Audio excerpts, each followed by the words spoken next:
Okay, it's now streaming live. Good morning, everybody. Good morning, committee members, members of the public. Uh, We're going to start this morning revisiting a couple of bills that were introduced last session that were follow-up to gubernatorial vetoes on minimum wage and paid leave. And as I mentioned to the committee on minimum wage, I think we all realize that most people would exceed even the $15 that's proposed in this bill. I think it's 24, 25, and 24, 25. But my hope on this one is just to get the statutory level up at that parallels what the minimum wage is sort of out there in the real world. So when the inflationary figure kicks in each year, that won't be meaningless. And on paid leave, those that fell one vote short. It's a complex program administratively. It may be hard to reach the finish line in the short session we have left, but I think the need has been really demonstrated by COVID. So some states have done paid leave bills. Some have done just uh, sick leave kind of bills for a few days, like we have for 5 days in the state of Vermont. And they've expanded that, and some of them have isolated just for COVID.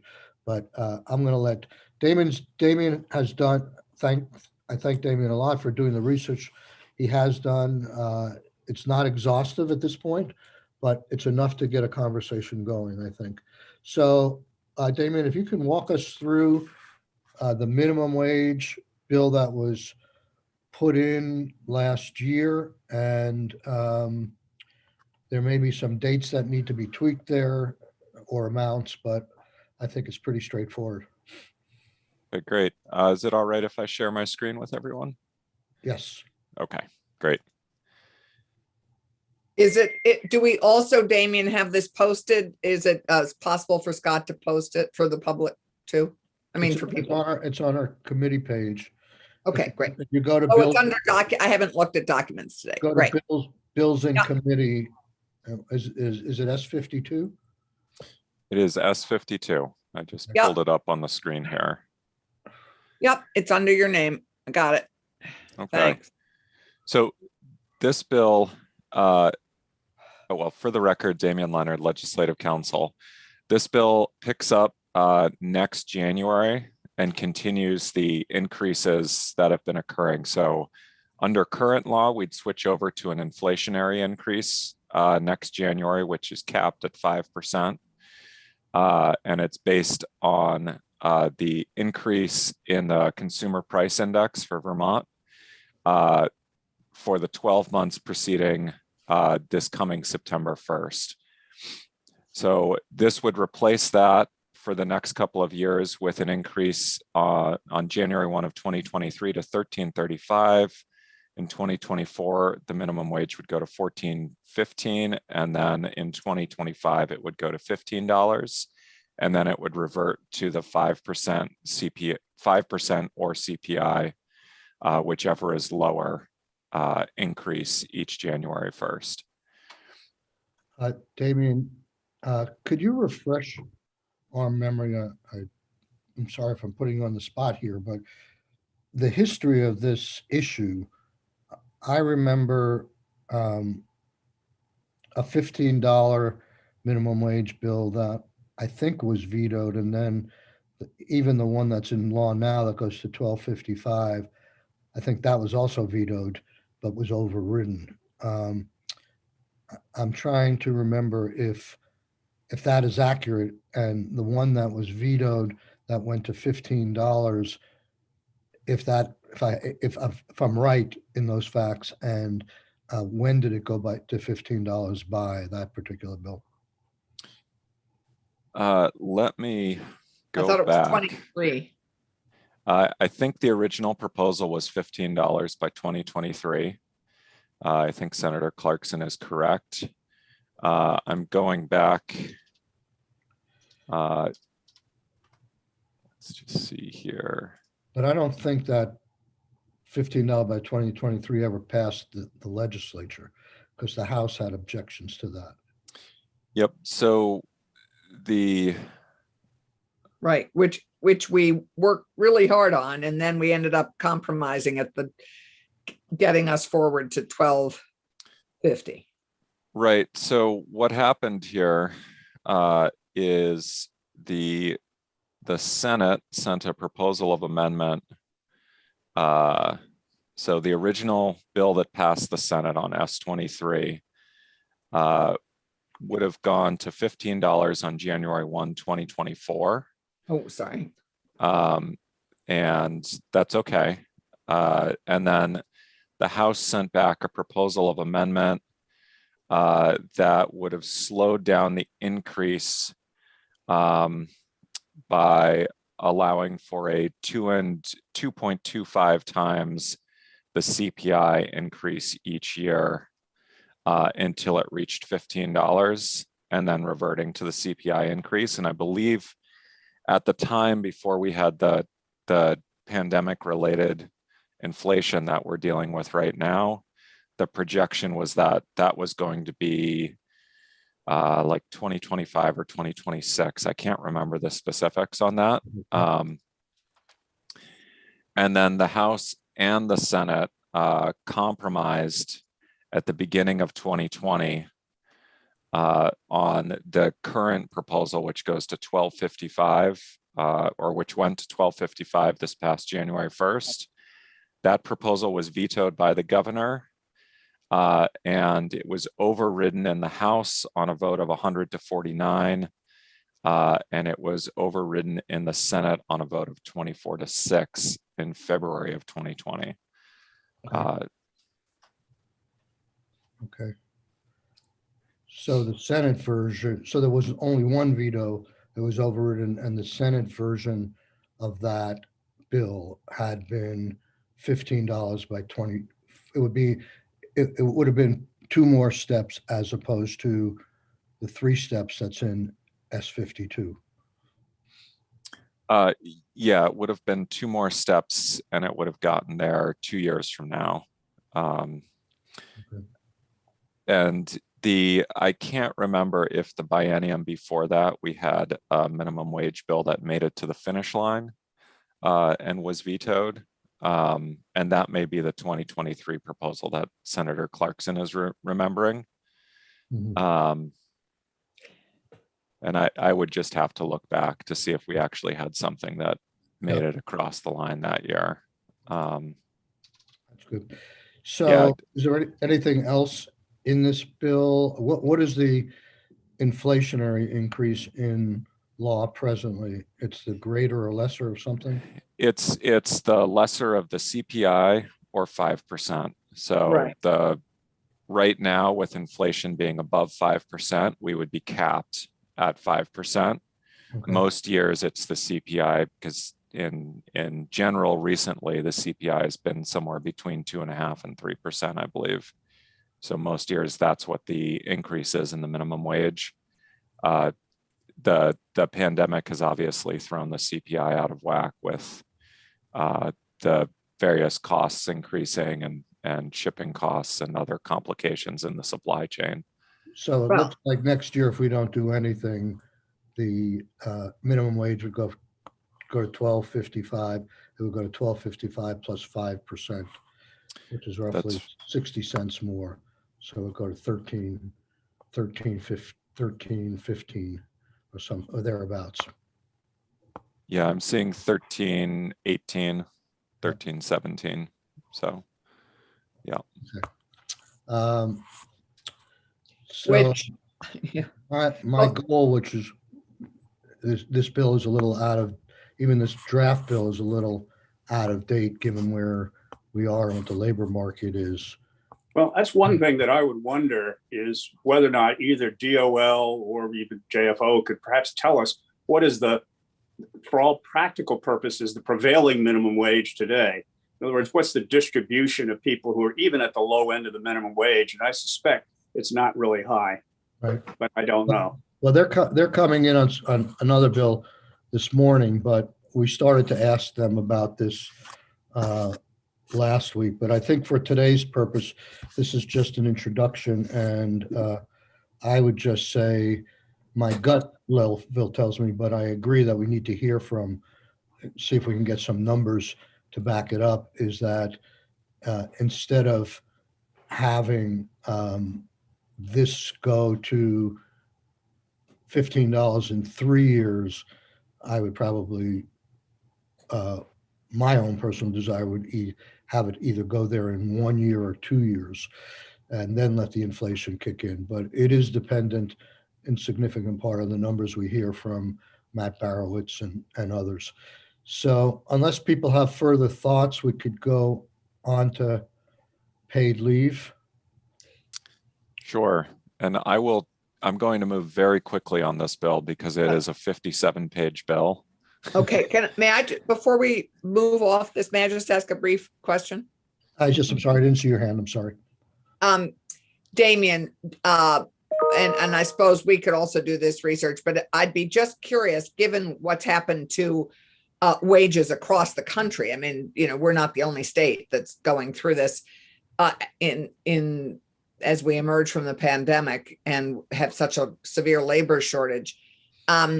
Would you be kind enough to find out or maybe you already know what other states are doing in regards to the minimum wage, given where we are with the market advancing it so fast? I mean, just like the cost of gas. I mean, last year it was like roughly $2.50 at this time, and now it's roughly $3.50. I mean, it's amazing that it's gone up. Everything has gone up so substantially. So I know wages across the country have gone up. Are states responding to that and then doing what we would hope to be doing, setting at least a floor, reestablishing the floor? I don't know off the top of my head. I do know that there have been some other minimum wage bills that have passed since we last looked at this issue, or that have taken effect at the very least. But I don't know what the latest update is, because this is just not something that we've focused on in the last couple of years. Right. So I'll update my charts. Your wonderful chart. I love it. Yeah, I'll update my charts from a couple of years ago, and when we get back to this issue, I'll provide that information. That would be great, because my guess is there's been lots of movement on this across the country. Sure. Yeah, I'll at least give you a sense of where we rank. And I would guess that maybe people are thinking about it like we have, but legislatures are really slow to move in reaction to this kind of stuff. So, I mean, I think you'll see some movement like we're suggesting here. I'll bet that there's very little that's actually been enacted yet. So, but we'll see. So, Damien, I don't really, you say it's a 57-page bill. For the purposes of today, I guess I'm more interested in having our minds refreshed of the general concepts that were floating around. I know you were really deeply involved in this one, in terms of the House and the Senate and the governor, and also if we could touch upon a little bit of the challenges that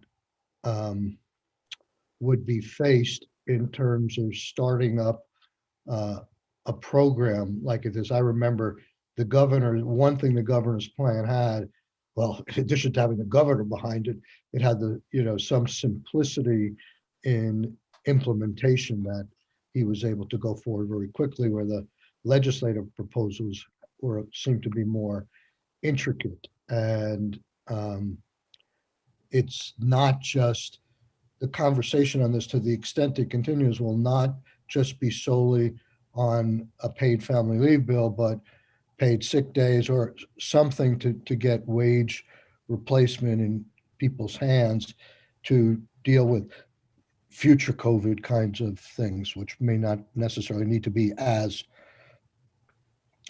broad. So because I think we've seen with COVID, especially now, we're seeing a lot of short-term needs for a time off or paid time off. So anyhow, and if you just give us a synopsis of what you remember happening, and then maybe talk a little bit about the research you've done on some of these prospects. On the COVID related, would be great. Yeah, sure. So that probably makes a lot more sense just in terms of our time. So I think starting with the bill that passed the legislature and then was vetoed by the governor, that bill would have created the paid family leave program within the state, but allowed the state to contract for the administration of that program with a private insurance company. And then the fallback, if the private insurance company, if either there was no insurance company that came forward with a viable proposal, or the proposal was more expensive than implementing it through the state, the fallback would have been implementation by the state. The program had sort of was administered jointly through that private insurance company, and then Department of Taxes collecting contributions, Department of Financial Regulation vetting and monitoring the insurance company, and then Department of Labor providing the rest of the rulemaking and oversight for the process, with the day-to-day administration being provided by the insurance company. The legislative proposal provided a maximum of 12 weeks of leave with 12 weeks for bonding and a combined total of up to 16 weeks for two parents per child. So one parent could get up to 12 weeks by themselves. If it was a two-parent household, you would have up to 16 weeks total for those two parents. 8 weeks to care for a family member under that bill, although that was reduced to 6 weeks if it was a sibling or a grandparent. And then employees could voluntarily enroll in medical leave coverage for themselves, which would provide them with 6 weeks of leave. So in the context of the current COVID situation, you are essentially looking at 8 weeks to care for a family member, or 6 weeks to care for yourself. So that would have covered, the 2 weeks that people typically miss with COVID. What it didn't cover was quarantine, which is something that, speaking of other states, is something that a number of other states added to their existing paid sick leave laws if they had them. They added leave for quarantine purposes if there's an infectious disease. The governor's plan provided for 6 weeks of leave, if I'm remembering correctly, and it was 6 weeks for each of the qualifying causes. So bonding, your own medical needs, caring for a family member, and then that also added exigencies related to a family member who's in the military. So deployment, if the family member comes back injured, things related to that, so that you can also take paid time off from work related to those military needs. And that program was, as Senator Brock said, voluntary. So the idea was that the state employees would all be enrolled in it to provide a core group of people paying premiums into the plan. And then other employers could enroll their employees in the plan. And there was also discussion of potentially allowing individuals to enroll in the plan at some point. So that plan there, though, would have been entirely administered by a private insurance company. And the state would have gone through an RFP process with an insurance company every 2 to 4 years to basically hire a new insurance company to come in it and or to rehire the existing insurance company, but would have continued to bid it out to ensure that the state was getting the best deal and the best service on that plan. Damien, can I ask a question there? My recollection is the governor's plan had the state using general fund dollars to cover the premiums of the workers. And I don't know how much money was projected for that, but you said something about it's voluntary for the state employees. Why wouldn't the state No, take it? Sorry, that was a misstatement there. It's the state employees were all automatically enrolled in it, and then Yeah, it was they were all in. voluntary for other private employers to join. Okay, They So- provided the 8,000 guaranteed sort of foundation. I for- see. Right. For That them, was the idea, was that the state would guarantee that the employees would be enrolled.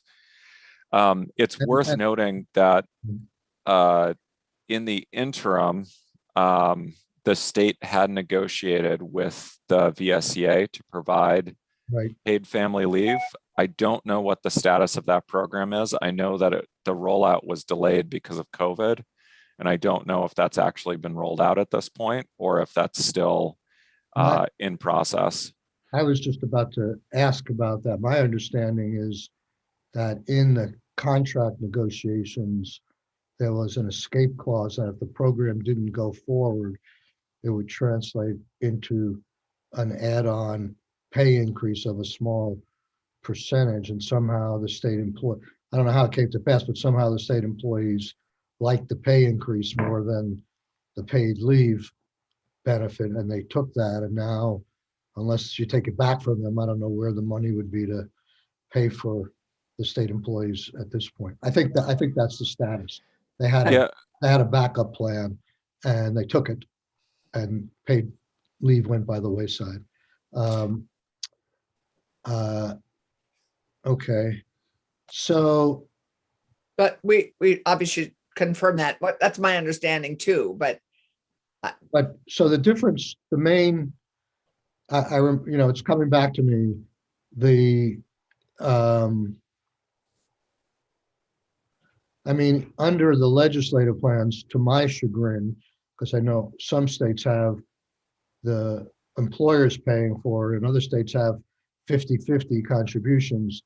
The bills that passed the legislature had the employees paying the full freight of the paid leave insurance.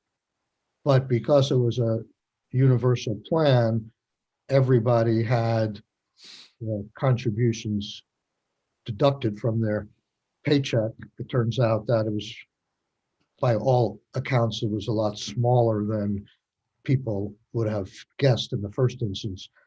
But the difference and the problem that the legislature had with the governor's plan is that while it offered some semblance of paid leave, it required a conscious choice by the individual to join up. And history told us that it was going to become pretty expensive very quickly because so few people would join up.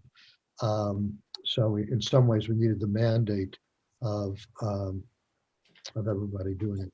So it sounds,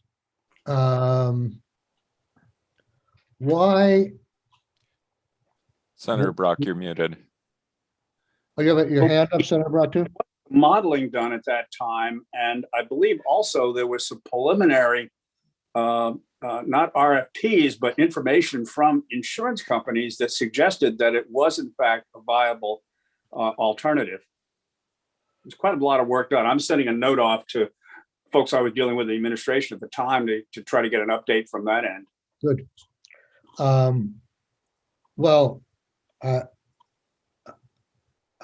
You're talking about the governor's plan was viable to the extent you had the core base of 8,000 people. That's correct. Now that, if that changes, that could, Right. clearly Right. So I guess I just want to ask maybe Damien, you can help us out, or maybe we're going to have to take more testimony, obviously. I just walked away from that experience, in addition to having a lot of scars on my back, with the feeling that what was being offered by the legislature, suggested by the legislature, was more administratively difficult, a longer rollout time, and the administration's plan seemed to be more turnkey and ready to go. Was that the sense, and is that the sense that you had, and is it also other things you see in the way we set it up that would make that true? So I think that's a fair assessment. The reason being is that the administration's plan dealt with basically finding an existing insurance company that has the infrastructure and bids on the project, and having them administer it with a fairly short lead-in process. The legislative plan required some administrative stand-up from the state. And if you'll remember, before the bill that this year's, or the current biennium's draft is based on, that the governor vetoed,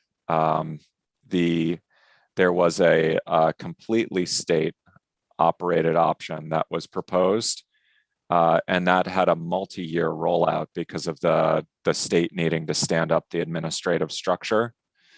And then the bill that was vetoed, that we were discussing this morning, that had a hybrid structure where the state was using a private insurer for the majority of the administration to help speed up the rollout. But the state still had some structure in place, the tax collection with the tax department and so forth. And the reason for that was so that the state had the option of taking over administration at some point in the future.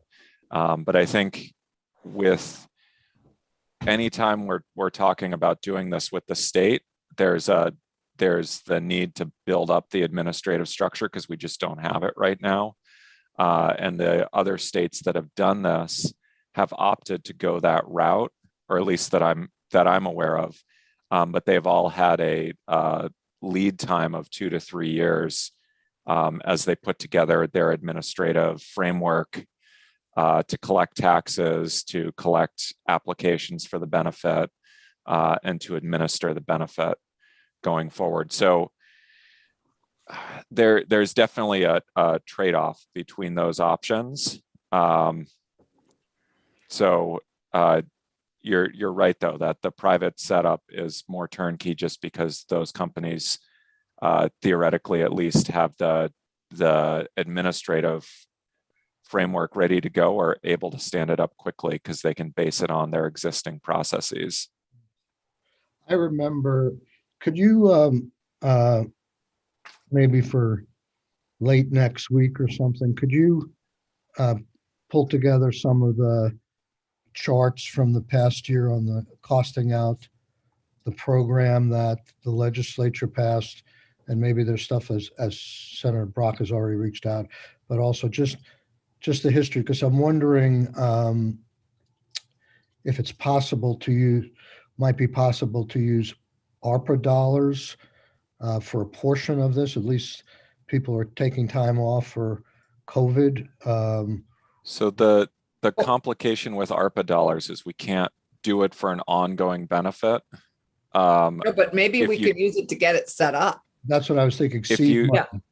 If you do a short-term benefit that's tailored to COVID, then it's a permissible use.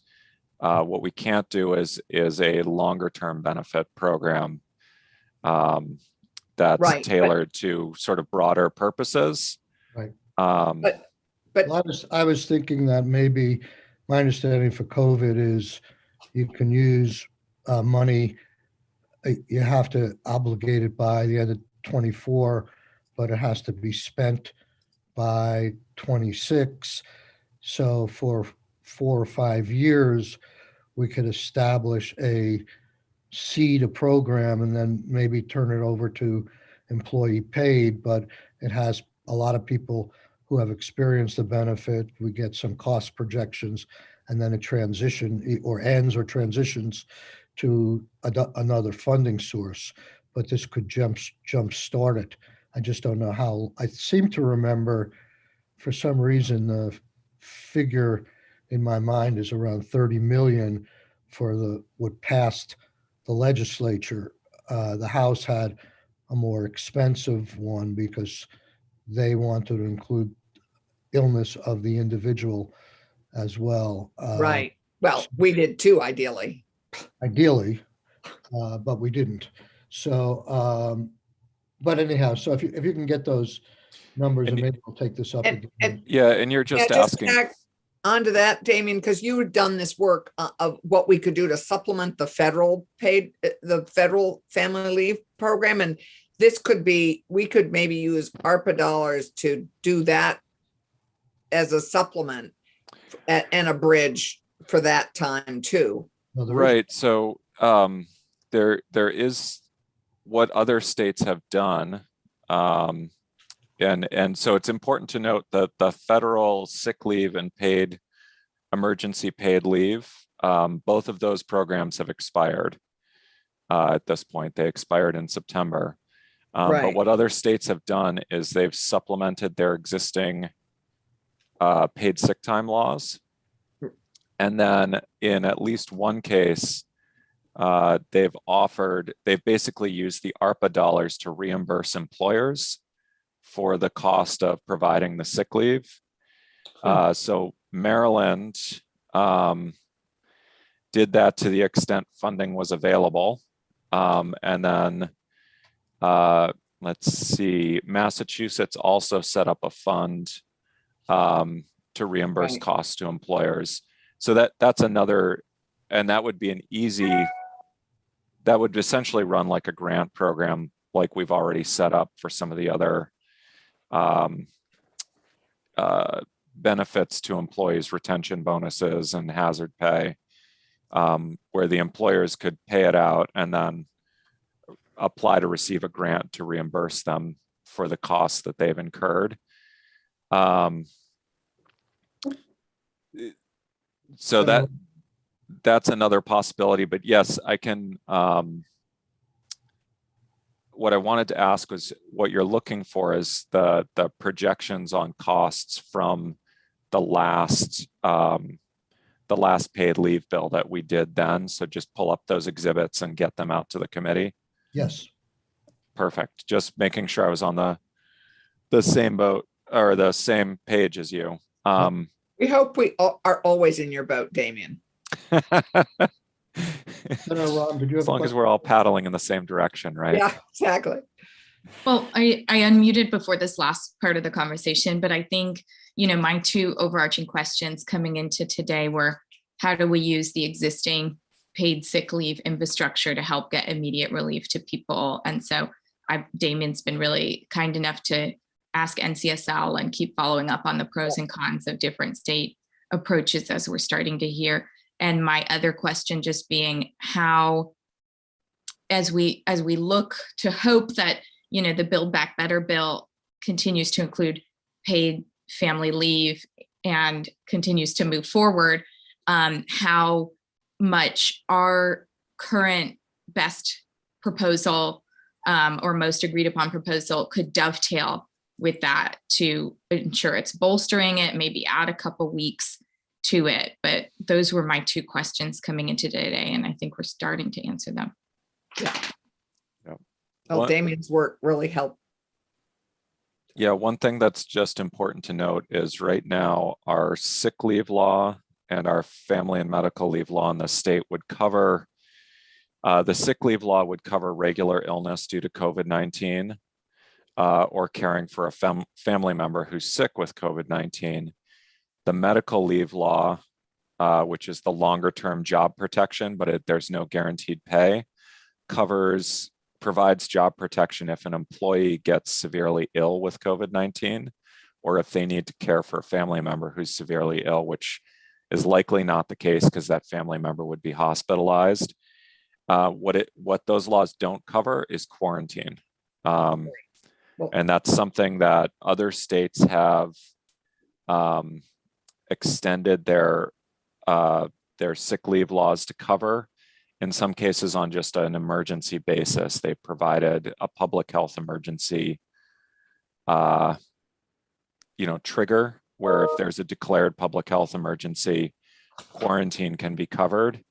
And then, like I mentioned, some of those states that have done that have added grants to employers so it doesn't become an added burden on the employers.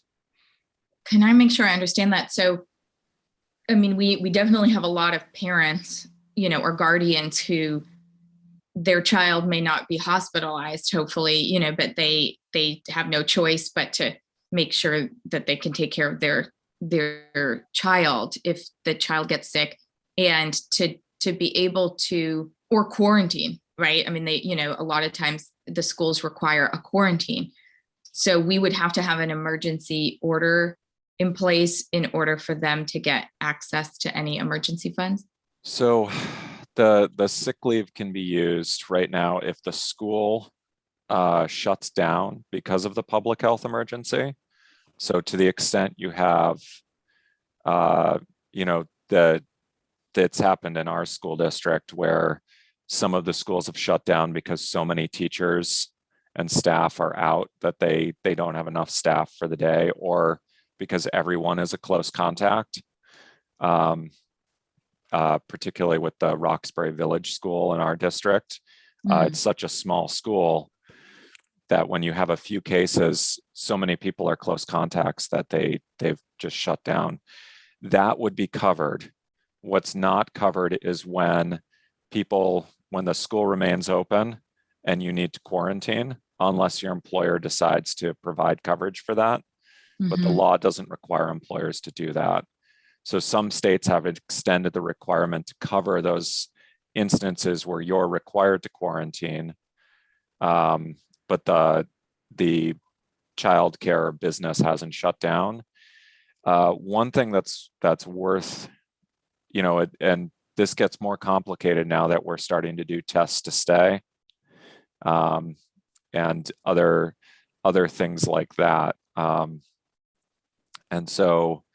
And then the other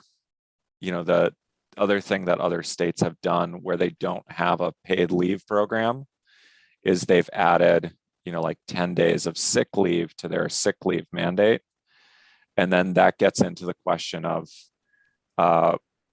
with, like I mentioned, a couple of the states have added grants for employers because they recognize that paying to have your staff out for extended periods of time can add a significant cost. And so they've added these grants to help mitigate the cost, together with the other funds they're getting out to employers to help address the impacts of the pandemic.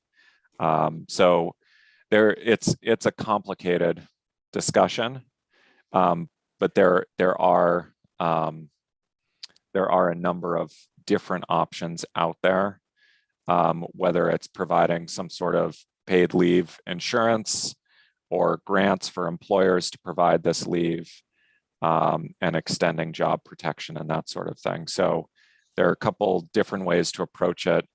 Right now, it seems like the states that have tackled this through their paid leave programs have existing paid leave laws that they've expanded on.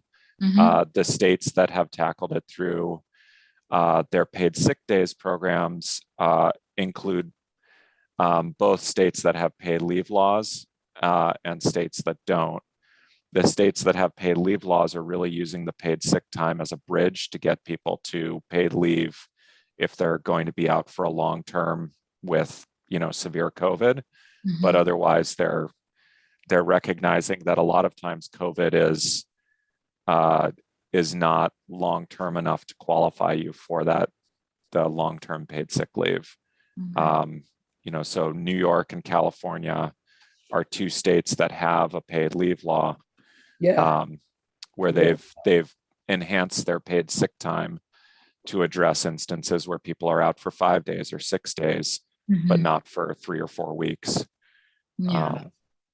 So it gets very complicated as we start to dig into the nuances, but I'm happy to send out the costing information. And I can, I've shared with at least 3 members of the committee here who have asked questions about this, and I can put together a summary that can be posted to the committee's webpage of the Right. information I've shared on what other states are doing. No, it's been very helpful, both with workers' comp, UI, and these paid leave sick day options.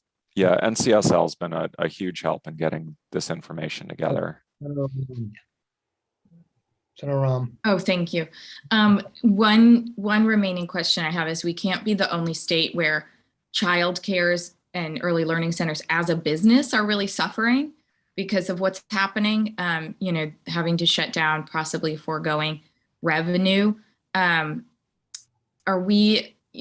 other states looking at how to help those centers stay open and afloat, and keep paying their staff when they have to deal with so many cycles of shutting down? I imagine that they are, but I don't know what's being done on that. My colleague Katie McGlynn might know more about that.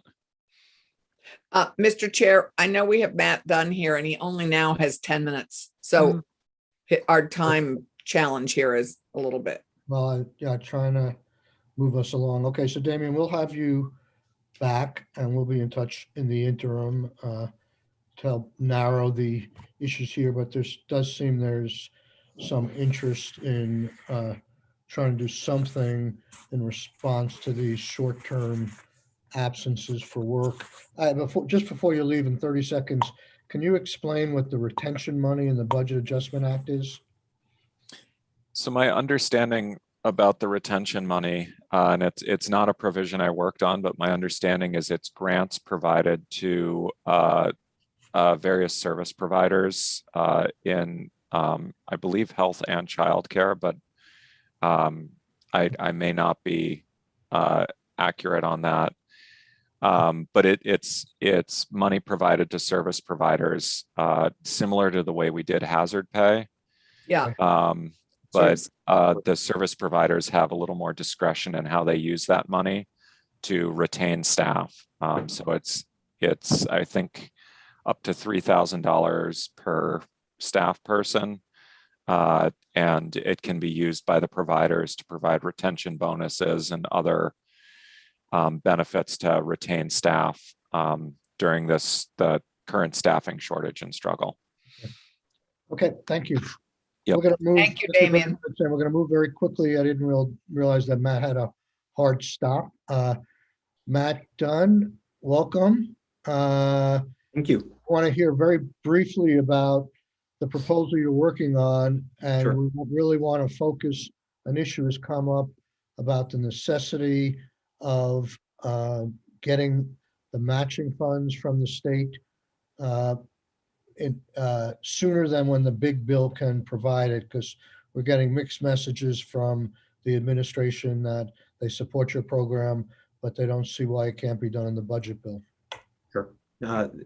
Thank you, Mr. Chairman, and thank you, senators, for having me. The timeline I was talking about is I was told you all need to stop at 10, but I'm happy to stay with you for a little longer if useful.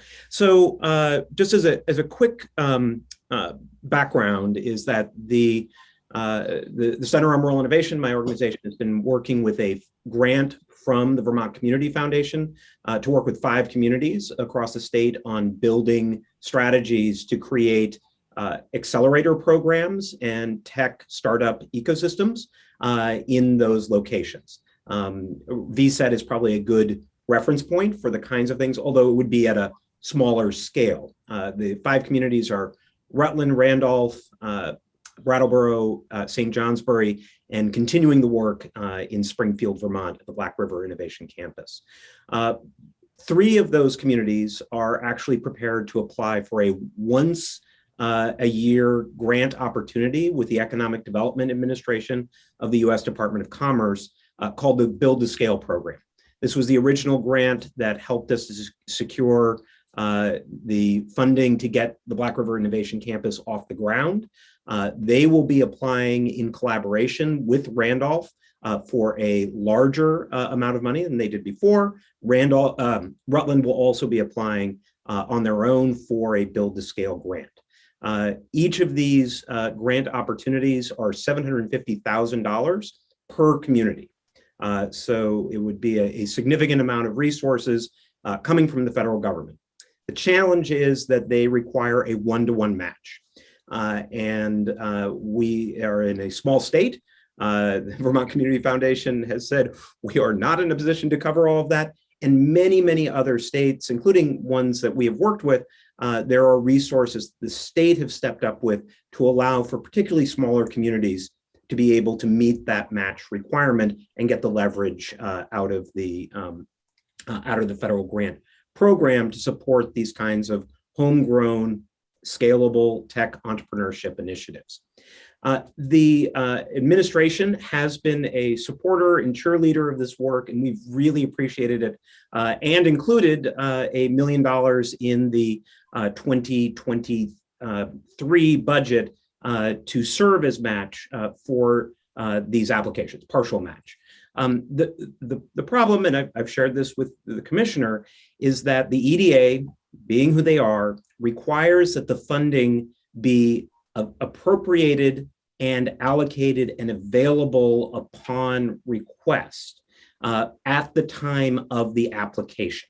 It's one of those, for anyone who's dealt with the EDA and these kinds of things, it is a particularly challenging component to the process, but they want to make sure that that funding is absolutely available and in place. We don't have the notice of fund opportunity published yet. They usually do that in early February, but last year the deadline was April 29th to have the whole thing submitted. And having been a legislator and a observer of legislatures, I think it's probably pretty risky to think that the full 2023 budget would be fully approved and the administration would be in a position to write a letter saying that funding is available, dedicated to this purpose, and available as needed and appropriate. One of the upsides for this particular funding is that if the communities don't get the resources from the feds, there is not an obligation on the state's part to go through and fund the match part. So if the state decided they wanted to keep those resources for other federal matching opportunities for economic development, St. Johnsbury and Brattleboro hopefully will be in a position to apply for Build to Scale a year from now. So those resources could be used again, but the most important thing is that if it's not actually available by the time the applications are submitted, it can't count towards match, and the good efforts, unfortunately, would not meet its goal. So that's the request. Obviously, we're still going to have to climb a pretty big hill to get the 2.25 million in total match that we need to maximize the resources available. But any amount would obviously make a big difference as these communities are looking for additional match. So what would happen if it was in the big bill and the big bill, it becomes obvious in the last week of April is not going to be signed until the first week in May? That matching money could roll over to next year, but the next application period is a year later? Exactly. It's a once a year opportunity. Rutland, Randolph, and Springfield are ready right now to get rolling. And it would be, and the other problem is, as they're trying to figure out how to piece together matching dollars from other sources, whether it's a small amount from the Vermont Community Foundation or philanthropy or in-kind resources, knowing what they already have makes a huge difference. Otherwise, they're going to be spending all their time scrambling, trying to figure that out, or just having to reduce the amount of money they're asking the federal government for, which just gives them less runway to be able to get these kinds of enterprises up and running.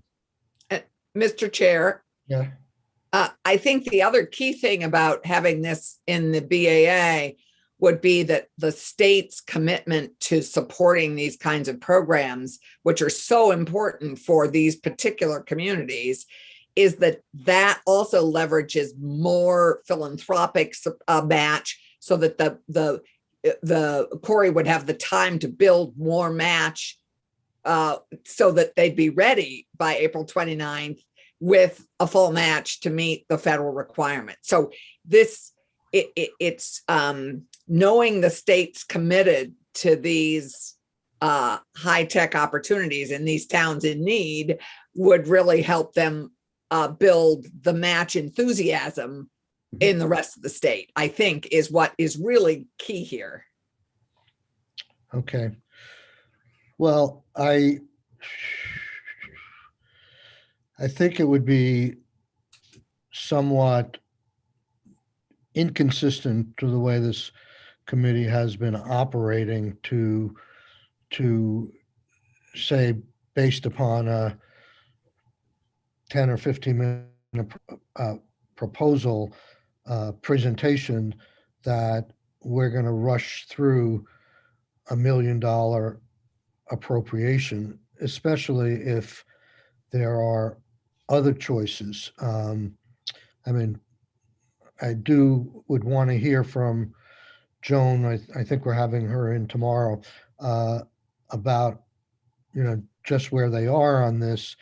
But if this is really as good as it sounds, and it sounds very good to me, it seems like if the budget can't handle it in a timely manner, and I understand what you just said, Senator Clarkson, we could pass a separate one paragraph fast track bill to go on its own to the governor's desk and get it done. I love matching funds. So, Well, but at the very least, let's talk about it some more and have Joan come in and just. Joan's in today at 11. 11, okay, so she can talk about it then, and we can get back to Jane on it. I know I mentioned it to Jane, and Jane, her response was that the administration says there's no rush. So obviously there's either a different of interpretation or a miscommunication somewhere as what the deadlines are. And we do have the Commissioner of Labor standing in the waiting room, and they are on it, also on a hard stop.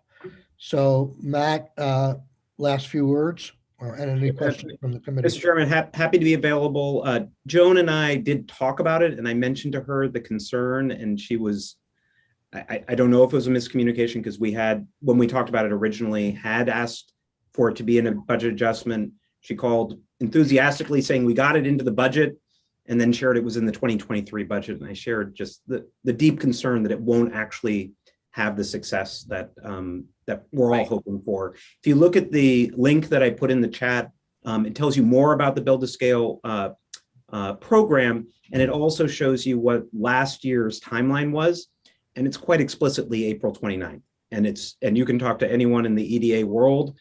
It doesn't matter if the funding gets approved and is authorized on April 30th.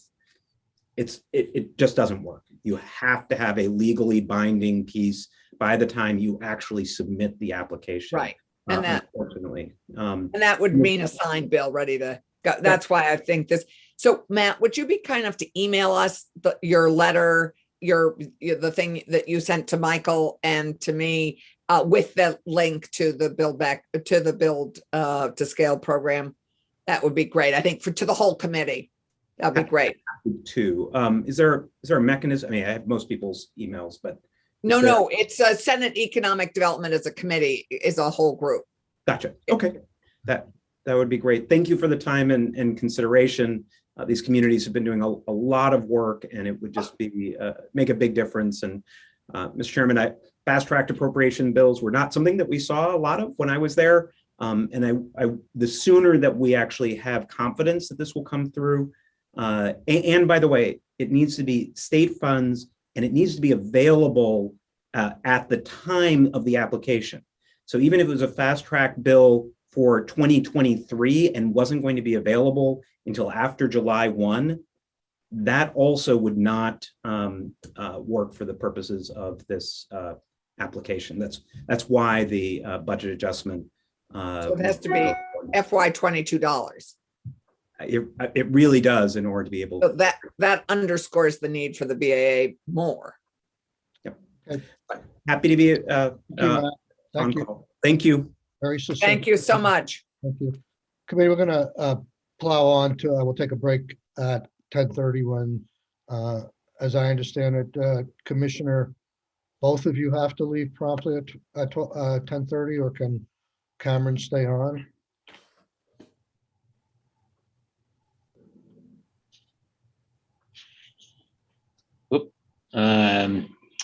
Can you hear me? Okay. Yes. Okay. Can't yeah. So I can probably stay on a little bit longer. I do have a meeting with an employee, so I do need to do that. But if we run over a few minutes, that's not a problem. Cameron, I don't know if you're available. Is Cameron with us? He is. Yes, sir. Good morning. I can likely stay on for a little bit afterwards as well. Yes, sir. Because we do, it looks like our schedule is delayed a little bit, and we do have a gap in witnesses till I think 10:45. But okay, so the topic this morning for the Department of Labor is S-221, which is a successor to the $25 a week issue that the feds found us in non-conformance with. They gave us a couple of choices if we wanted to proceed. This bill takes one of those choices and treats this as a supplemental benefit, and but doesn't pay it out until such time as the computer is up to speed. We have gotten a short email, I recall, from the commissioner saying, be careful because the computer may not be up to speed for 4 years. And this bill in the interim would use ARPA dollars to pay the $25, and it only goes for 2 years. But I've since learned that ARPA dollars have to be committed by December 31st, 2024, but they can be spent through 2026 as long as they're set aside for a given purpose. When we were having this debate this fall, the legislators were under the impression that ARPA dollars could not be used for this purpose. And we've since gotten the Joint Fiscal Office and Legislative Council to say that they could. So the proposal is fairly simple. It probably needs tweaking, but it's to try and keep the commitment that was signed into law this summer. Not quite the same because it's not all trust fund dollars. A small percentage would now be ARPA dollars for an interim payment, and the monies will not go out on October 6th as planned, but sometime this spring. So that's somewhat of a loss, but it gets more complicated if we try and do this retroactively. So with that introduction, I'd like to turn it over to the commissioner to talk about the bill. Thank you, Mr. Chair. For the record, Michael Harrington, Commissioner for the Vermont Department of Labor. Also with me today is Cameron Wood, Director of Unemployment Insurance and Wages. Having reviewed the bill, I think one of the things I want to make sure we're on record with is that the governor has proposed the use of ARPA dollars in very specific ways for investments in key infrastructure spending and not in necessarily one-time benefit payments. And so our recommendation would be that it be worked out, including the appropriation committees and the finance Department of Finance and Management, on the best way to fund any type of set aside money for this benefit, not just out of straight ARPA dollars, because that takes away from other suggested investments. I think the other thing that we can also share with the committee, and I don't have it at my fingertips because it's out of our wheelhouse per se, is that I know there's a strong interest by this committee to have the $25 investment, but you may also want to compare and contrast that against the myriad of tax breaks and tax incentive dollars that I have identified in future policy proposals that you may find that there are things in there that also meet the desired outcome that wouldn't put the necessary burden on the unemployment system for this added supplemental benefit. So I share that because that was shared with me just the other day. What I don't have is necessarily the details because it falls under the tax department. I've asked for those and their white papers so we can take a look at what those actually would be. But they were suggested that I suggest those to the committee, that you may want to look at what those tax relief policies are because they may strike closer to home in terms of achieving what this committee is trying to achieve. And once I get those, I'm happy to share those with the committee as well. I'd ask Cameron, based on his review of the bill, if he has any other comments or concerns. Cameron? No, sir, I don't believe so. Outside of the, really the just kind of macro of the topic, as you were kind of outlining, Commissioner, I don't know that there's anything that I remember. I printed it back off so I could review again while we're sitting here. If something comes up, I'll mention it in my first review when it came out. I don't remember there being any specific technical things UI related, at least as far as the language draft. The one thing I would just speak to, which the chair just mentioned, so it's on the record, is that there was concern that I articulated in an email just about timeline. And if I think the ultimate goal of the bill is to identify funding for a supplemental benefit that could be paid for out of, we'll call it state dollars, but not out of the UI trust fund until the UI core system is modernized and would allow us the functionality to build it into the benefit system and the benefit calculation, and just concern based on timing of the bill and when we would actually be modernized or projected to be modernized didn't necessarily align. So I shared that with the chair previously. But when we, having not necessarily secured the funding for the core system modernization, although it is in our proposal to the legislature,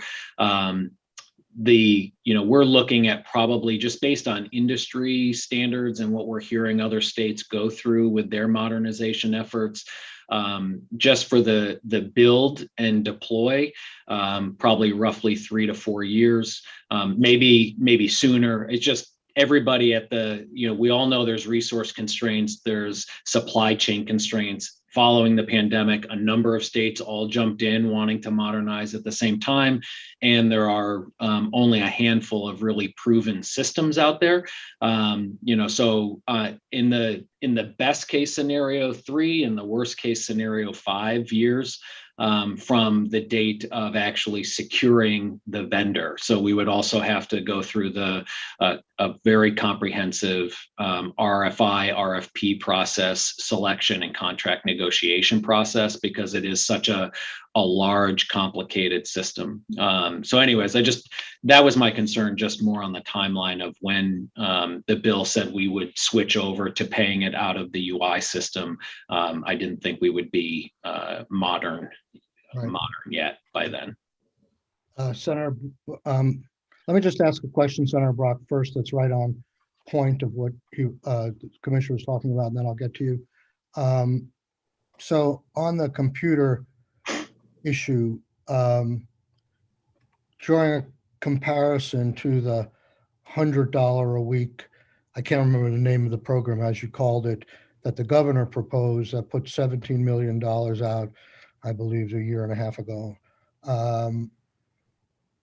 Do you have a choice, in a preference or a choice as to if ARPA or some other dollars came in the interim before the computer was ready, to do it as a separate computer system? I know in the testimony, it was because there was a space being opened up from the $300, you could substitute this $25 in the mainframe.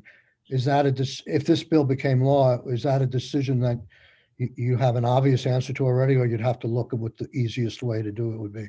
As long as it's, and Cameron, correct me if I'm wrong on any of this, but as long as it's paid for with non-trust fund dollars, it can be administered kind of outside the compliance constraints of the federal program. So if if you're saying that there's some other funding source for the $25 other than federal dollar, or the trust fund dollars, then we have much more flexibility. So in the part of where the legislature previously passed the Vermont short-term supplemental benefit, the $100 per week I think it was for 5 weeks.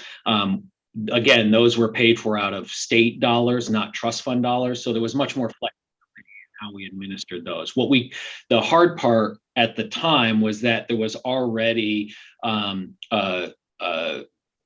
a benefit in the system. And so it became harder because we were managing multiple benefits. But in this case, where all the federal benefits have sunsetted, we could continue to pay the $25 benefit, whether it be through, again, ARPA, general fund, one time, as long as it was not trust fund dollars. It doesn't come with all the hoops to jump through, if you will.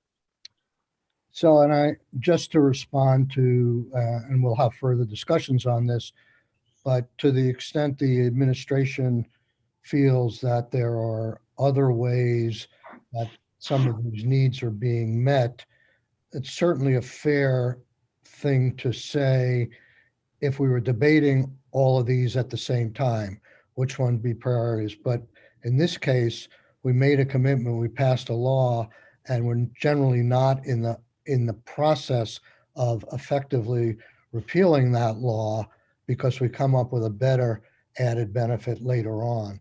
So I think that's where we'll probably have a difference of opinion, that we should keep this commitment to these folks. Senator Brock. Mine is a technical question, and that is based on this statute, say on July 1, were this to pass, do you have the capability of producing the additional $25 per month in some form of separate check or separate mechanism or separate technology? Does that exist, and is it something you can do? It would not be separate technology. So we would use the same mechanism that paid out the $300 or the $600, which is, it stems from actually Hurricane Irene, to my understanding, because there was a disaster unemployment assistance program back then. And so some of that was built into the system. So we have the ability to pay it out using the mainframe system, but as long as we're showing on our ledger that it's not trust fund. And Cameron, jump in here. Right. See, for the record, Cameron Wood, Unemployment Insurance Director for the department. There are, I think, two options. The commissioners kind of alluded to both, right? For the LWA program and for the $100 supplemental benefit that we sent out in the middle of the pandemic through the state, through state dollars, we simply sent separate checks using a separate vendor to those individuals for those benefits. We could do that. And it would just be kind of managing the fiscal nature of it outside of the mainframe. We could, as the commissioner was mentioning, I think, utilize the systems that were in place to pay out the FPUC benefit now that that has expired. I think that is probably the preferable option, because then the benefit would be included in somebody's payment. They wouldn't need to get a separate check for that. It would go in someone's direct deposit or on their weekly UI check. I think that would be preferable. And, sorry, and Cameron, can you just say that once again? Did you say FPUC? FPUC, the $600 weekly benefit, the supplement. Oh, the federal, right. Yes, ma'am. Right. My only hesitation, and it's not to throw up a roadblock here, because again, I think that would be the preferable method. I would just want to circle up with the team and make sure that we would be comfortable and make sure we would be able to distinguish between those two. In our system, when you're looking at someone's claim, if you look at certain screens, it's just going to show the benefit to make sure that we can distinguish between these were FPUC payments that ceased on this date, September 4th of 2021, and then these payments moving forward are this $25 weekly benefit. I don't think there's an issue there. I'd want to talk it through with the team. So I think from a technical perspective, as the commissioners mentioned, I think we can utilize what's in the system currently if there was a separate funding source behind it. We'll have you back next week, Cameron. Can you remember to remind me with that answer next week after you circle back? Yes, sir. Let me just follow on though with my question regarding your technical capability. Given the fragility of the mainframe, does this addition, even though it is using a mechanism that I gather has been used before, pose any threat to the continued safe operation of the UI system as it currently exists? And jump in here, Cameron. My understanding is that from a stability perspective, it does not risk necessarily like any type of failure or crash to the system. To Cameron's point, though, all of this kind of plays out downstream in terms of our ability to have integrity in the program from an accounting perspective. And our ability to know, okay, these were these payments versus those payments, be able to distinguish between the two, be able to, upon audit request, go in and provide documentation. For instance, around the 1099 situation, you need to be able to also identify what those differences are. So there are complexities. But to your point, I don't think it risks the state of the mainframe, if you will. All right. So there are different 1099s that would be produced for these funds versus what might be produced for funds from the trust fund? I think it's unknown because it really depends on how the benefit is managed. And so it's real in the case of the FPUC, the Federal Pandemic Unemployment Compensation, we are able to combine, as long as it goes into the mainframe the same way, we are able to combine those into one end number on the 1099, right? So in that case, if it went in the exact same way that the FPUC payment did, then it would be one 1099 with one main number. Cameron? Just to piggyback off that, Senator Brock, I think we would be able to use the same 1099. I don't think we would have to send out separate ones for this payment. That does, I think, spark something in my head, at least for the committee to consider if this were to move forward. It may be important to acknowledge that these payments would be subject to Vermont income and federal income tax in the same manner that UI is subject. There's a section that can be referenced that would, I think, make it clear. And then I think it wouldn't need to have a separate 1099 issued. We would validate that, but I don't believe that it would. No, sir, because as the commissioner mentioned, FPUC is under the same regular 1099 as we currently generate those. Thank you, Cameron. If this was to go forward,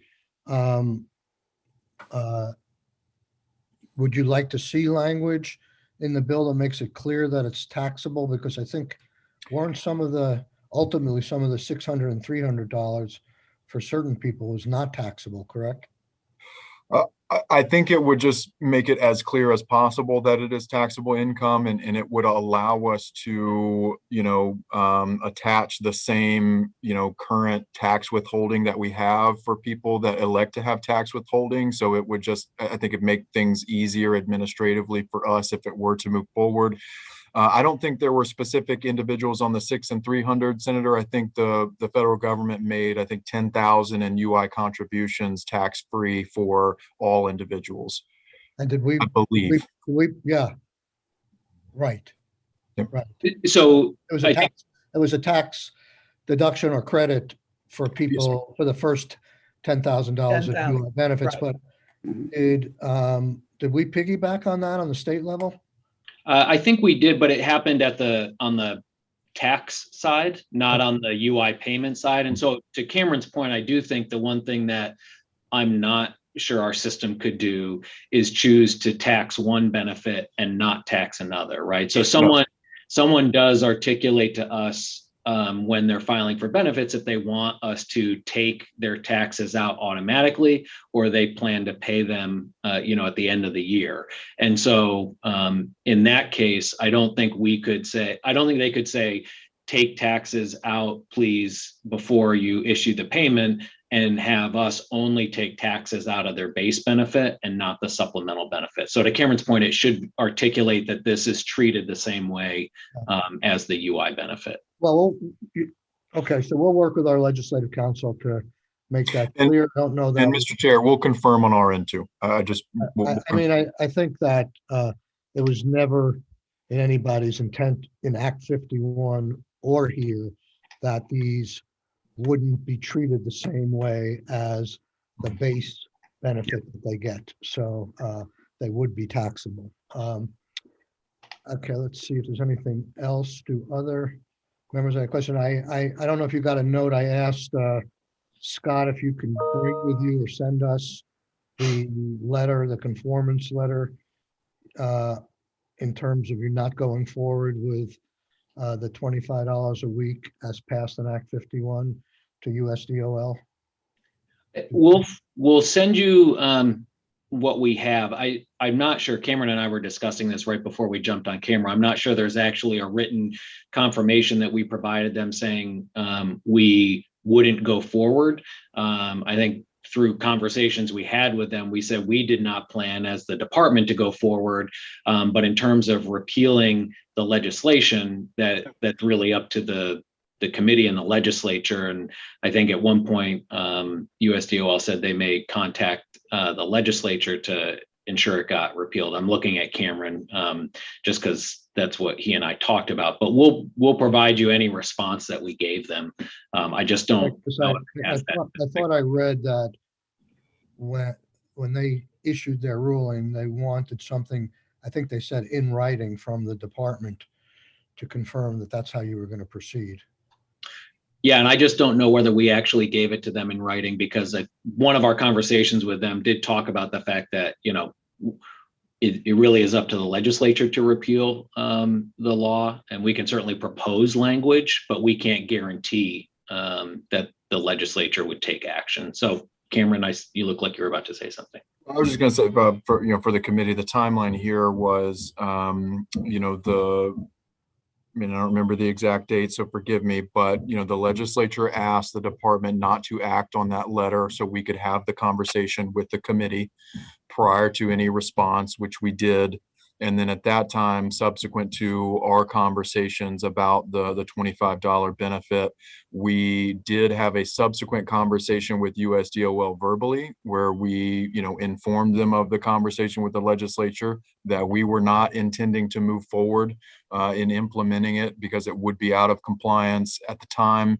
And in our verbal discussion with USDOL, they had informed us that they would be providing a written response to the legislature's request. And at that point, they have not followed up with us asking for something in writing. And I don't know that we submitted anything official on this topic. The commissioner and I were discussing, and we were going to go back and review. But we did give them verbal assurance, I know, in a subsequent conversation, that we were not going to implement. So your answer is you may have sent them something in writing, but you're not sure? So there were a couple different conforming responses we had to send back. In our recollection, I think there was a reference to one. We did not send them necessarily a formal letter to our recollection that actually said, like, we intend not to, or we plan to repeal this language. But again, we'll go back and double check and make sure we're not. And so when you come back next week, tell us if you have anything in writing that would help us understand what you've, how you replied to their request. Okay, let's see if there's anything else. we do have a few minutes. I had taken off the agenda, but we could talk about it now. You sent us a link to, this has to deal with the issue of chargeability. And I think it's on our webpage. You sent a memo and a link to what you did in terms of giving relief to employers in 2021 for chargeability for COVID-related separations, and the requirement that they had to offer folks their job back. Could you talk about that whole process? And I framed the issue a little bit by, and I can't remember whether I expressed this to you or to Damien or whatever, but I was kind of surprised at the paucity of employers that took advantage of this, given the thousands and thousands of people who were probably drawing unemployment based related to COVID. Are they still coming in? Is it closed down? I assume it affects their chargeability. I can't remember, is it January? It's July, right? They get new chargeability rates in July.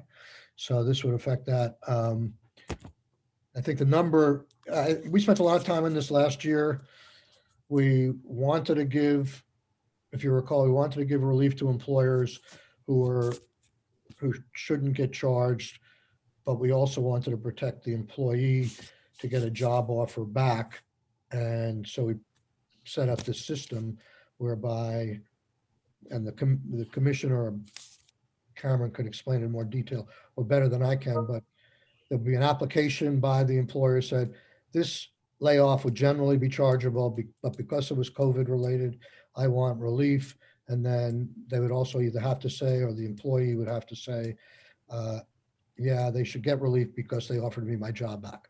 So, but the number seems really small to me. So I don't know which one of you want to jump in on this, but we'll use the next 10 minutes to talk about this and then we'll take a break. Sounds good. I'll pass it to Cameron. He managed this process and sent the letter to the committee. Okay. If you need to go. Yes, sir. Thank you. Thank you.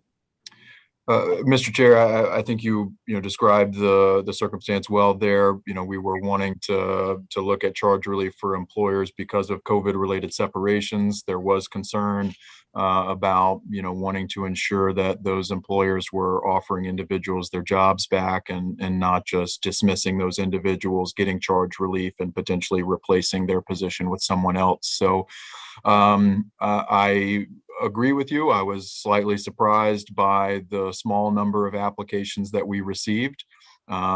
For individuals who are watching and for other committee members who may not have read the memo, I think we received 159 applications at the time we wrote our memo, so not a significant number of employers.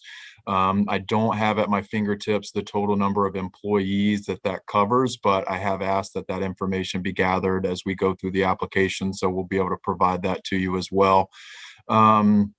We set up the application. We did require the employers to inform us that there was a COVID-related reason and to indicate what COVID reason that was. And we also did require them to attest that they had offered the individual their job back or provide us with, justification as to why they had not been able to do so within a reasonable time. Because of the small number of applications and work that we had to prioritize throughout the fall, we waited till we got through the 1099 process, which we've just done, and we've started to review those applications to date. We have a staff member who's actually just starting on that work this week. The first thing that we'll be doing is going through and looking at the claimants that responded to our email request. For the committee, we also emailed all the claimants who had filed during that period to let them know of this, charge relief application, and that in order for an employer to be eligible, they had to have offered the individual their job back. We informed the claimants that, although we cannot force an employer to offer you the job back, what we can do is ensure that the employer is not able to take advantage of this in the event that they did not. And so we received 160 or 161 claimant responses. And so the first thing that we'll be doing is kind of organizing the applications and the claimant responses to make sure there is no cross match that needs to be further investigated. And then from there will be, if there's anything that looks out of sorts on the employer application, we'll investigate those as well. But that's kind of where we're at right now. We haven't approved or denied anyone. Our goal is to get through this work through the first half of, I'd say, February. But I will just acknowledge, Mr. Chair, I was surprised as well about the small number of applicants that we received. We did put the information on our website. We sent it out through our quarterly email communication to employers. And then we also submitted, I believe it was 2 separate emails to our employer email distribution list, informing them of the application. We had it up on our website, I believe it was for 2 months, close to 2 months. We officially sent it out in September. We gave them an October 31st deadline, but we actually left it up after that date to allow for any subsequent applications to come through. We are currently not accepting any more applications at this point in time. But if an employer, acknowledged and gave us good cause as to why they were not able to submit one, we would probably look at it, but we're not accepting, any new applications, generally speaking, at this point. So I was surprised, Mr. Chair. Yes. So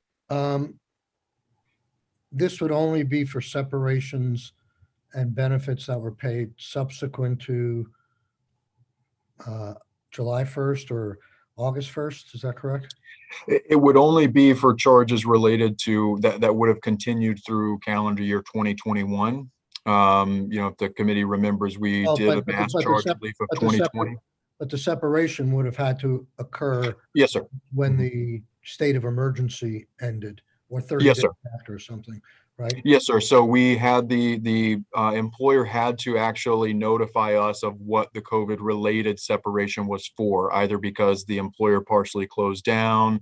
I think we had a few COVID scenarios that we had that they could check the box to indicate. So it would have had to have been a separation that occurred after the state of emergency. And then also for the committee, we informed employers that we would not accept applications for layoffs that occurred after the state of emergency ended. So any layoff that occurred after, I believe it was the middle of June, would not be eligible at that point in time. So I noticed that this application and process got started later than we had instructed. And I'm just wondering whether you can see any downside, that delay causing employers or employees any downside. I don't think so, sir.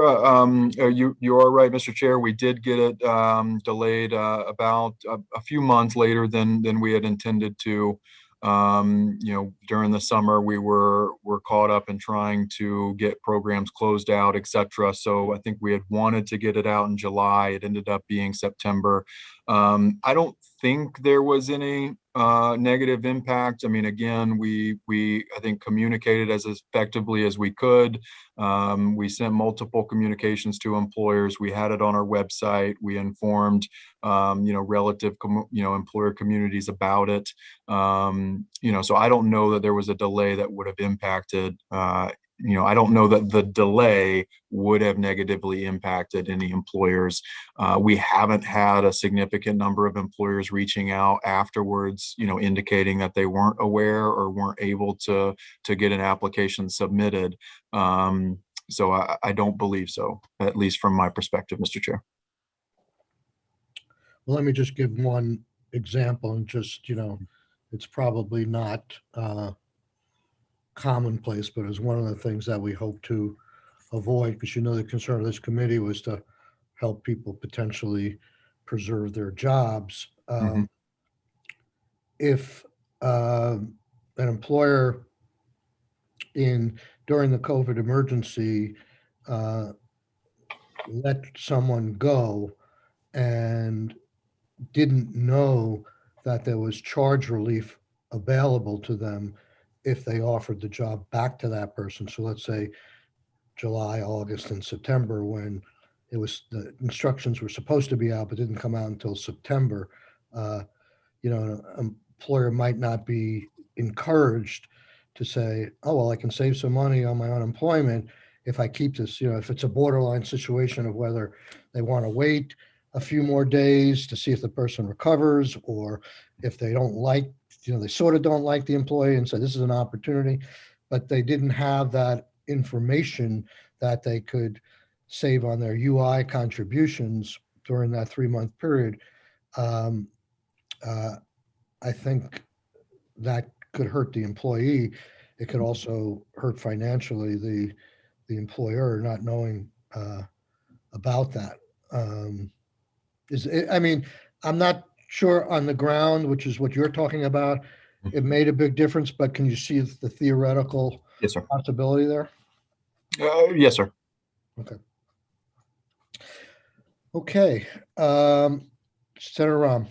So I just want to make sure I understand, because Damien and I were talking a lot about states that have used their, like the pros and cons of states using unemployment to try and get people immediate help. And the big cons there, the big negatives are that they're now subject to a lot of requirements, even if they just need really short-term support. Are you saying that that because of the federal government, there's no way around that, or because of our practices right now, or because there's no emergency order in place? A slightly separate topic, Senator, but if we're talking about, the concerns about individuals being potentially eligible for unemployment because of a COVID scenario, at this point in time, there are challenges related to the federal nature of unemployment regarding that. For starters, the state expansion of the good cause reasons for separating from employment have expired.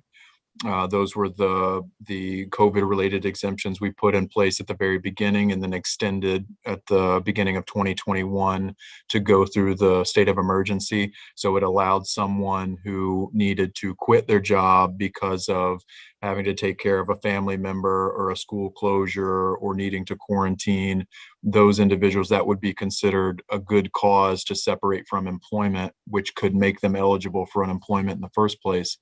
Those exemptions, or I should say exceptions, expansions, have expired at this point. So as of right now, I think there's both a state law and some federal regulations that would prohibit us from allowing individuals in those circumstances to collect unemployment. Let's say that the state addressed that and expanded the good cause to quit, to go back to where we were and allow for people for a COVID separation to be eligible for unemployment. That's the first hurdle. But then the second hurdle is the question about whether they would be able and available to work at that point in time. And that is a federal requirement of the program. And USDOL has provided us guidance. They actually did, and provided guidance towards the middle of September, which really, informed states that their flexibilities they were pulling back on their flexibilities for states to get over that, to allow for able and available for people who may be experience a COVID restriction. I think it's an open question whether individuals in those circumstances would be able to argue that they're still able and available to work. I could potentially see scenarios where somebody may be able to state they're able and available. If they're at home taking care of a child, for example, they may be able to articulate that they're able and available to work if they're working for jobs that allow them to telework, for example, something like that. For somebody who is not able to work because they are sick with COVID or because they're being asked to quarantine, it's harder to get there because presumably you're not working at that point in time because of COVID. Mm-hmm. And it's hard to get over the able and available requirement because the specific reason you're not working in that time is COVID, which would argue against you being able to work, because if you were able to work, you would be working. So there's some state law that would have to be addressed, but then I think the other hurdle after that are the federal restrictions on the program. We've really utilized UI over, throughout the pandemic in a way that the system isn't really designed for. And I know we're still in the middle of a pandemic and trying to, still address these issues. But there's challenges there that we'd have to talk about. So could I follow up, Senator Rowe? Yeah. So obviously, we could change state law to limit the state concerns. Mhm. If there's federal problems, why was the federal leeway granted to us during the COVID period only because there was a state of emergency, or because we paid benefits out for COVID related reasons for several months after the state of emergency was lifted? And I don't recall any concerns about the feds then. So, whereas I think a state of emergency helps give some cover in the sense that, that is the state designating that we are in a state of emergency related to an issue. Essentially what USDOL provided guidance in the summer, and they basically said, we gave flexibilities for work search, to not have to require people to do work searches during a pandemic, trying to limit the spread. We, recommended, allowed states to expand good cause for quitting related to COVID circumstances. And they allowed states flexibilities in determining whether people remained able and available during the pandemic. The guidance that came out in the summer said, if a state is going to continue down the path of utilizing those flexibilities, the state needs to articulate or show, if USDOL were to ask, that those flexibilities remain in place because of certain emergencies related to COVID on the ground. And so, clearly, if we're under some state of emergency, I think that provides cover to say to USDOL, there are COVID circumstances on the ground that mandate these flexibilities. Without a state of emergency, we would, I think, have more work that would have to be done to demonstrate to USDOL why we still need the flexibilities in that instance. So I think for us, it was a little bit of cover at the time, because we had legislation that was passed during the state of emergency that allowed those provisions to continue until the end of September, which aligned with the end of the federal programs themselves. So I think we were in a position where we could articulate, if USDOL were to ask, why we still had those provisions in place. But keep in mind, we also did require, we did pull back on some of those flexibilities in the summer. When the state of emergency expired, we did reinstitute work search in nearly all instances, except for some limited circumstances. It's interesting. Can you at least do a polling out there of your peers in the country, whether anyone has pursued using unemployment benefits for situations like isolation and quarantine? I mean, it sounds to me, if the feds are looking for on the ground need for that, if the governor every week is saying, and Department of Health is saying, you should stay home for 5 days or 10 days, or, your kid gets sent home from school, this seems like pretty on the ground situations that could defend the policy, regardless of whether we're in a state of emergency. So as a first request, I would ask, has any other state explored that leniency from the feds? Because, I mean, a lot of these situations, I guess, I don't know that there is a separation that results, but maybe their job's still open to them.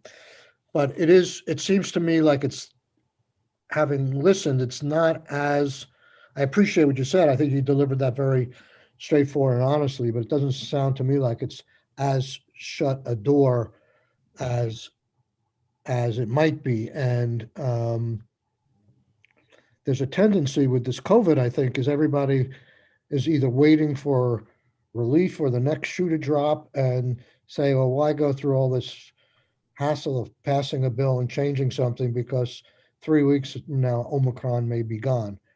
Well, it could be that there's another variant comes along, and then we're going to say the same thing. Well, we weren't ready and prepared for this.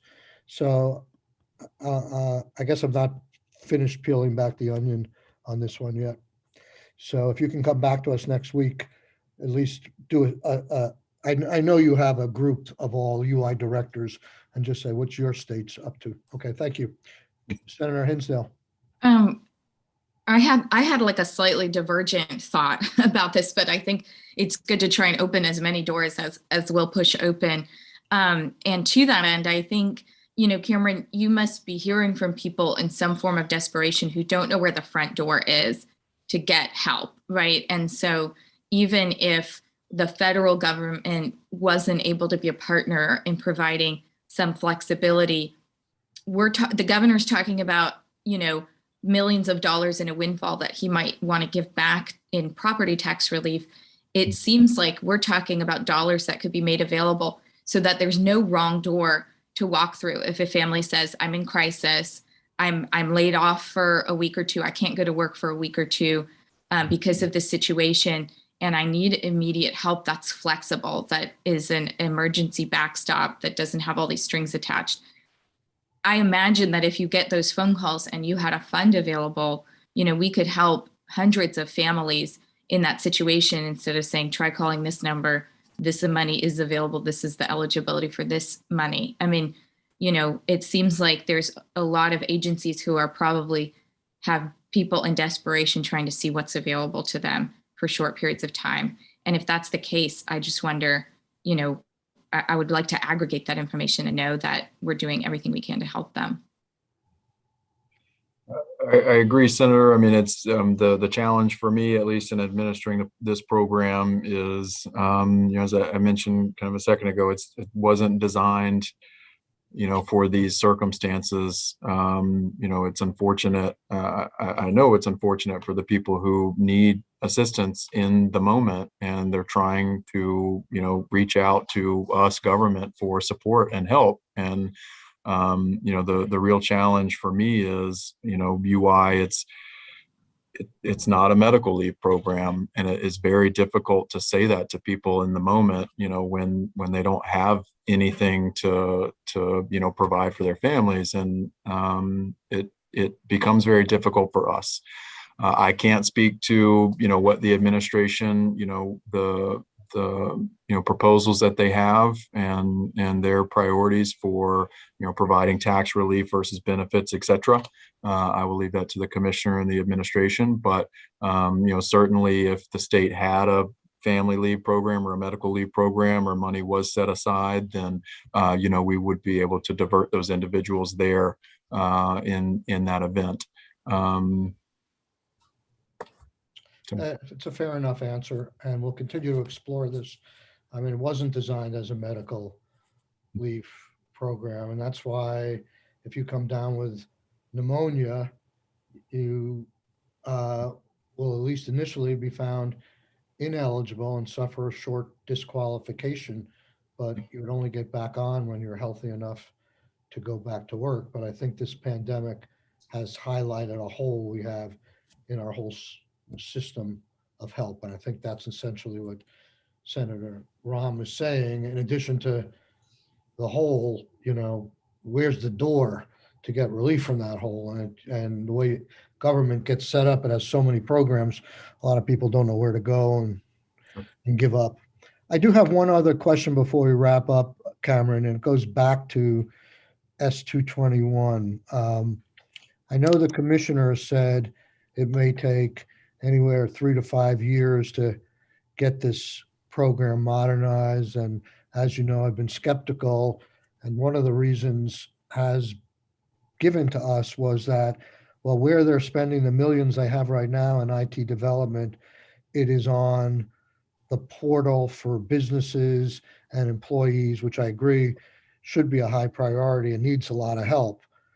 But what's to stop the administration, if this law were to pass, to say, one of the things we're going to work on in the very next stage is to try and find a little tweak here that could accommodate this $25. In other words, why couldn't that be prioritized in year 2? Why can't it wait? Why does it have to wait till 5 years for that to be addressed? I don't want to speak for the commissioner, obviously. I think the schedule that we've outlined for modernization with, partnering with ADS is, phase 1 would be the portals, phase 2 would be the benefit system. I think it gets out to potentially 5 years is because if we work through the next 12 to 18 months on the portal, I think we hope to start on the benefit system. I don't think there's an anticipation of waiting till that ends to then shift to the next project. I think there's a hope that those will run concurrent, but just given the timeline that we have with benefits being in phase 2, depending on if we get funding first and then having to go through the RFP process second, it could be 3 to 5 years when you're looking at a 2 to 3 year potentially development cycle for that system. To your question, Mr. Chair, again, I don't want to speak for the commissioner here, and I would probably direct the question to him, but I think the response and the position of the department is the concern of trying to implement new programs in the mainframe, regardless of the duration or the time it would take to do so. I think that's the bigger concern. If I believe your question is, could you focus on the portals first, then turn around and focus instead on a new system, focus on getting this implemented in the mainframe, and then focus on the new system if it's going to be a 5 year before we get a new system anyway, should this become second priority? And if I'm understanding your question correctly, I think the response you would get from the department is, we're as has been, pointed out by other contractors, we don't want to make any changes to the mainframe, regardless of the potential runway of doing so. Our focus should be getting to a modern system. And if this were to be a change that the legislature wanted, building it into the modern system and getting that project completed successfully as quickly as possible. Okay, I think I understand the answer. I guess I would phrase the question differently. If there was a way, because this law was passed and signed, to make this change sooner rather than later without disrupting to any great degree, the whole redevelopment, could that potentially be done, and could it shorten the time frame to address that law? I'm not, so I'm just asking, maybe I should have ADS in and ask them that. I mean, I don't understand, obviously, none of us fully understand this whole IT world, but if as they're going along, after year 2, they're going in to look to benefits, could they say, oh, you're the payer, and you say to the consultant, we got this law out there.